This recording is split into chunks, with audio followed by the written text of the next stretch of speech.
গাড়িতে বস।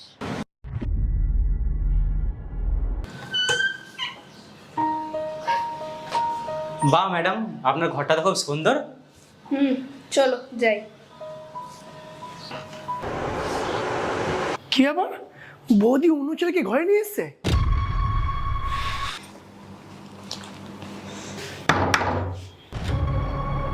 তুমি বসো একটু, আমি আসছি। কি হয়েছে? বৌদি এসব কি? তুমি অন্য ছেলেকে ঘরে নিয়ে এসছো, আমি দাদাকে বলবো? তুই না নিজের কাজ কর, আমার দিকে নজর দিতে হবে না। আমি আমার কাজই করছি, আমার দাদাকে তুমি কেন ঠকালে? আচ্ছা বল, চুপ থাকতে কি নিবি? মানে? এইসব না বলার জন্য কি নিবি?